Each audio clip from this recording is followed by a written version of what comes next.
In this video, I'm going to talk about my approach to work, and then at the end, I'm going to briefly talk about a better approach, something that I postulate is a better and more interesting, more profound, just an overall nicer approach to work and working. So, my approach is not that great of an approach, and I've known this for many years. It's the kind of approach that does two things badly too. One, it doesn't allow me to enjoy my work as much as I could. And two, it doesn't allow me to have as big of an impact on whatever I'm doing, on whether I'm working at a company or whether I'm working on a side project or the world in general.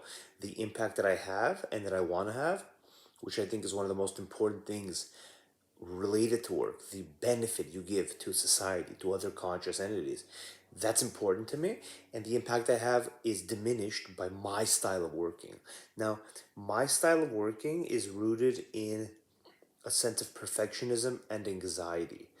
A style that was kind of created, I think, when I was a kid. Something about my parents or my other family members or the teachers I had. Something happened, not in one day, not in one week, but over the course of many years. And I could see how, there was different themes and different periods of time over the course of that time. When maybe I was 7, there were certain themes that were being presented, but my life changed quite a bit. And by the time I was 15, I was less impressionable, but my life was quite different and more complex in certain ways. And the feedback I was getting was different. And just overall, I had a very critical, harsh approach for most people in my life, but not from a lot of the teachers in U.S. public schools. The teachers in U.S. public schools, they were kind of a bit of an antidote to that. They were more nurturing than anything I got at home or anything I got anywhere else. Another big antidote was my my martial arts instructors when I was a young kid. They were a big antidote. They were very good, very strong, positive influence on me. Where I think if I didn't have good teachers and I wasn't lucky enough, if I wasn't lucky enough to go to great public schools, and if I didn't have those martial arts kind of quasi mentors, I think that I would have turned out a little worse. Maybe not a lot worse, but a little bit worse.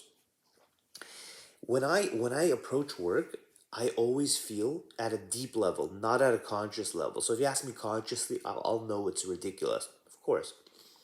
But with all the work I've done over the years, with all the introspection, I realize that at a deep level, at a subconscious level, not at a level I can recognize, not at a level I can control and change, but at a deep level beneath the darkness, some part of me feels that every time I do a piece of work, that I'm presenting myself and that work represents me. Maybe not completely, but in a certain way it represents me and represents who I am.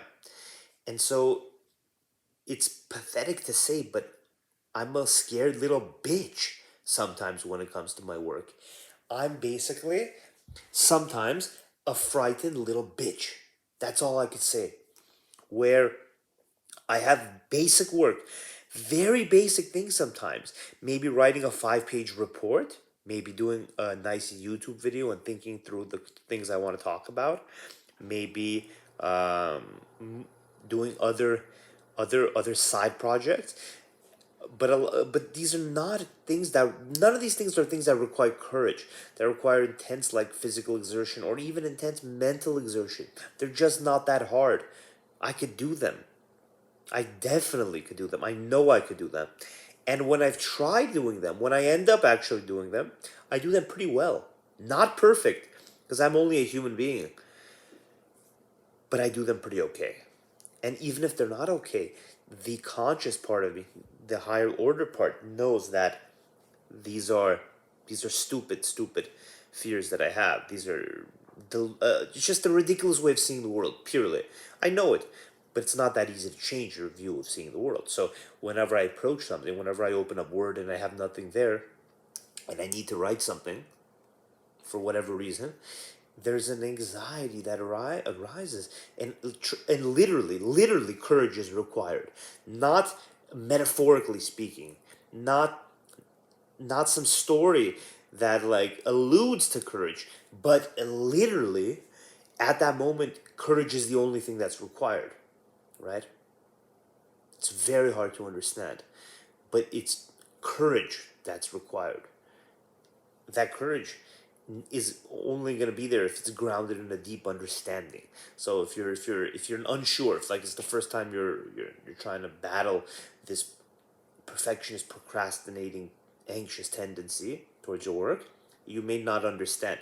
But once you do understand, once you have a deeper understanding of who you are, of what made your mind the way it is now, why it operates certain ways, why there's certain patterns and grooves with your mind, once you have that, you can kind of dismiss some of the fears and allow courage to step in and just push you forward. Just push you forward because you know it's not that big of a deal, and you know that turning towards the fear is not going to give you anything. Going towards the fear well, there's nothing there for you. There's no water there. Thinking about the fear, there's no water there. There's nothing in that well for you. It's time to back off that well. Go to the other well.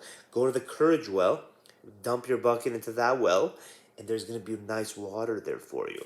But that's not, again, it doesn't come intuitively. For me, it didn't. It came over time after thinking about things, and after thinking about things from wildly different perspectives. Not always this caffeinated kind of modern man, but other perspectives, other ways of thinking. So you need to have courage in your work. Courage requires work requires courage. Great work. If there's no courage in anything you're doing, then you're not improving probably. Doesn't mean you're not doing great work, but you're probably at a standstill in your life in certain ways. Or maybe not. Maybe you don't have these problems. Maybe you've solved them. I mean, I dream of solving them. I dream of one day not needing so much courage to do my work, but being more in a state of flow and being more in a state of just um, in a state of doing rather than a state of thinking about doing, rather than a state of worrying about doing, rather than a state of planning. Although planning is needed, but not as much as some of us do, not as much as some of us plan. And so, this kind of anxious, perfectionist approach where I'm so wrapped up in the work product, where I'm so wrapped up in the outcome, that can give way. It can give way to other approaches. And I've seen them in myself. Very, very brief glimpses of those, but they're much more pleasurable ways of working. One of those ways is to just appreciate the flow and the process itself. It's almost an aesthetic approach where you appreciate the writing, the sitting, the coffee. You can appreciate the whole atmosphere. Say you sit at your desk, you grab a cup of coffee, you have a computer, literally no one's bothering you, you're getting paid to sit and do intellectual work. You can appreciate that from an aesthetic perspective, and then you can appreciate the work from an aesthetic perspective. So if you're writing, say you're writing, even if you're writing the most boring report, you could still appreciate it from an aesthetic perspective, the actual writing of it, the formatting of it. You can enjoy the process itself. It's not always gonna happen, but that is a true state of mind, and I've been in that state of mind, and it's much more pleasant. Now, I wouldn't say it's an ideal state of mind for me because it's too aesthetic focused, and it's so focused on the process that it's just not, there's aspects of it that aren't for me. It's not big enough for me. That's not the way I want to kind of approach work.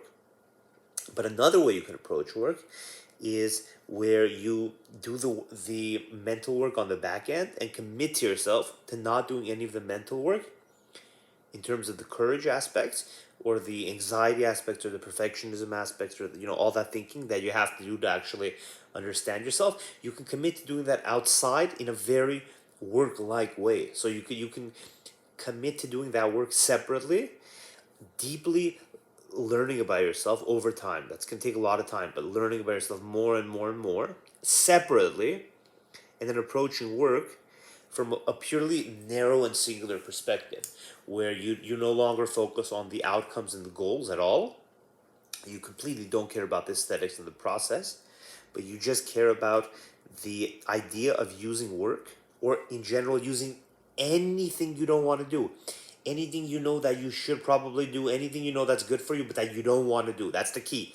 It has to be something you don't really want to do, something hard, something with friction, something unpleasant, something that makes you anxious, something that makes you scared. All those things, you take it and you hug it and you embrace it and you kiss it and you love it and you say, oh my goodness, thank God for this thing. Because if I didn't have weights at the gym, I wouldn't be able to get strong. If I didn't have weights, if I didn't have a machine to work out, if I didn't have a hill to climb, I wouldn't become fitter and I wouldn't become stronger. You need those things. In the same way, I need this report. I need this video. I need this project. I need this piece of art. I need this email. I need this whatever. If you're studying for an exam, whatever you're doing, you need that. That's the weight. That's the hill. That's your thing. That's the gift from God to you. Without that, you don't have a chance to grow. With it, you have everything you need to grow. You have the fucking weight there, and you have your body. You grab the weight and you lift it and you lift it. And we all know that it's so basic for weights. Why can't we see how basic it is for other things as well? Not for weights, for anything, for studying, for doing any kind of work, whether it's intellectual work or physical work. It's the same thing. When we have mental resistance, mental blocks, mental anxiety, fear, things that are stopping us from pursuing our work for whatever reason, we have a tool, literally a tool to train ourselves with. It's literally a gift. It's a gift from God. And you're just tossing it away. You're just throwing it away every time instead of saying, wow, I have to write these 5 pages. I'm anxious about it. That's it. Nothing more is needed. That's it. This is a path for me to become stronger in every way. Period. How do I do that? I sit my ass down and I do the report and I do the work. I do the studying. I do the video. I do the blog post. I write the email. I do what's needed. And I don't care about the outcome. I only care about the grit. I don't care about the outcome. I only care about the work. I don't care about the outcome. I only care about the courage that I need to manifest to start. I don't care about the outcome. I only care about working my tail off and making it hurt and being frustrated and being mired in friction and sweat and blood and tears. Just like when you were working out, that's what you want to be in. In the same way, when you're doing work, you want to be mired in the muck of it for a second. That's where you grow.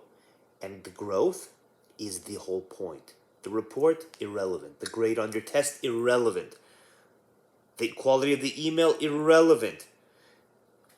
Everything is irrelevant. Zero relevance. No relevance. The only thing that's relevant is how deeply can you get into the fucking muck of it and how much better are you going to become because of it.